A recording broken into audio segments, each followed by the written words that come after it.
Hello, my name is Robert Vasquez and welcome to my very first attempt at a video class where I'll be teaching you the fundamentals of photography. The three fundamentals of photography are 1, the aperture, 2, the shutter speed, and 3, your ISO, okay? They are not to be intimidated by. They're very simple concepts to understand. They work in tandem with each other, and once you can understand what they do and who they are and what they do, then you can go ahead and move forward and get these pictures that you've been dreaming about. And the camera that you have, you can use it to its full ability and work with your mind in tandem with your camera to create these pictures that you know that you want. So that's what I want to teach you today, and that's what I'm going to teach you today in less than 5 minutes! Now first off, we're going to talk about your aperture. Now the aperture can be very closely related to your eyeballs, okay? So think of it as your iris and your eyeball. Now what it is it's a component inside of the lens that opens up to let more or less light in, depending on if you're opening or closing your aperture. The same thing with your eyeball, okay? If you notice, if you've ever seen someone in the dark and you shine a light into their eye, you'll notice that their iris goes, yoop. And now what they're doing is, their eyeball is naturally closing up in order to let less light into the eye because there's a lot of light in the environment. Now your aperture is the same concept on your camera. It's just like an iris. When there's more light and you want the camera to keep the same exposure as though when it was open like this, if the sun comes out you close your iris up in your eye, and you also do the same thing with your camera, which is your f-stop. You'll close down your f-stop in order to be able to still get a good exposure when there's a lot of light. And on the other side of that token, when the light goes away and let's say the sun goes behind a cloud and less sunlight is coming in and you're outside and you're taking pictures, then what your iris does in your eye, and you don't notice it, it opens up a little bit. Well, the same thing can be said for your camera, except you have to do it yourself. You open it up a little bit. Now that's a very simple way of explaining it, but it's a very simple concept. That's what the f-stop is. That's what your aperture is, and it's called f-stop, aperture, iris of your camera. It's all those things. It's very simple. All this stuff is very simple mechanics that are in your camera. If you can use those mechanics and apply them with your brains and your outcome that you want, your intended picture that you're looking for, and you know what works, then you can get exactly what you're looking for.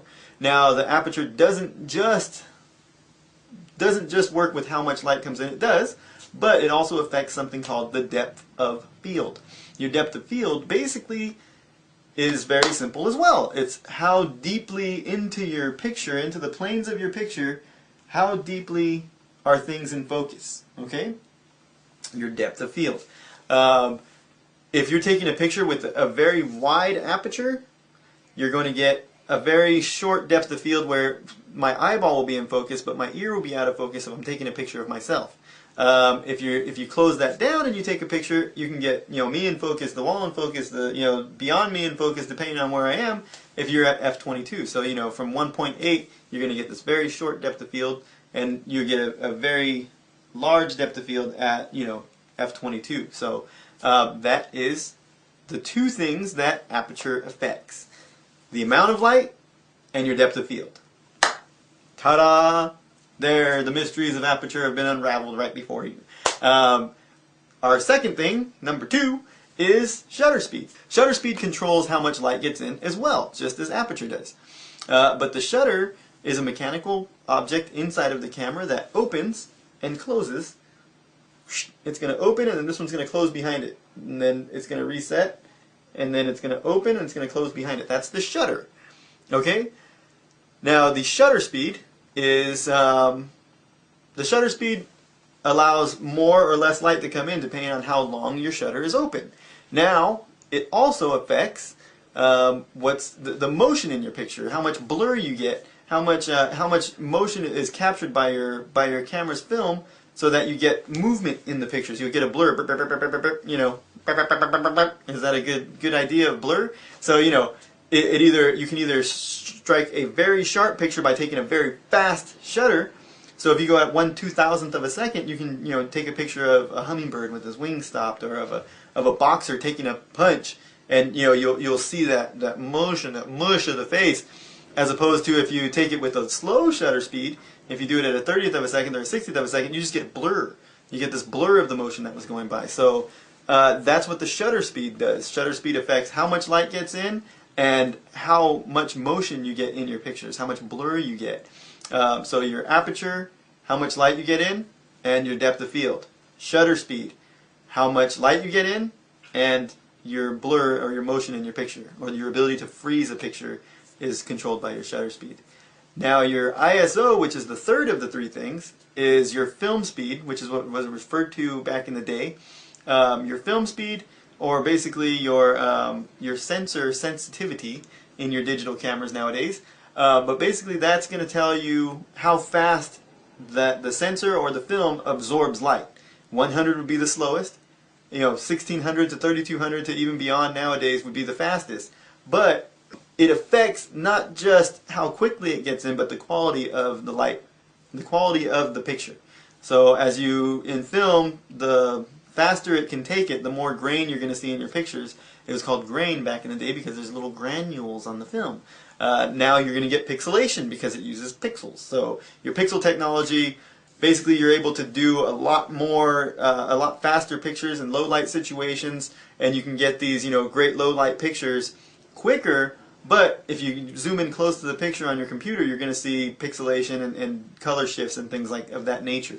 So my school of thought is keep it low in the ISO to get a better quality, and then only use that as necessary. If you can't open your f-stop any wider, if your shutter speed can't get any slower without getting without getting motion that's unwanted, then you drop back onto your film, and then you can basically speed up your ISO to compensate for that. But to each his own. You do what you want to do. I do what I want to do, and we're gonna get the pictures we want to get. But you know what I'm saying, right? You know what I'm saying. You know what I'm saying. All right. Those are the three things. Those are the three keys to photography, to getting a proper exposure. Now, there is a lot more to photography, such as framing and balancing a picture, and especially with the digital age, there's so much more technical jargon. But with what you know right now, you can go out and take pictures that you want, that you've been dreaming of taking, with what you just learned. So if you need to go back, review it, understand it, do it, and you will know what I needed to know back in the day, and what took me a long time to learn. I've tried to teach you in less than 5 minutes. Thanks for watching. I hope it helped out, and let me know what you think. Any comments or suggestions are very welcome. I'll be doing more advanced things as we go on.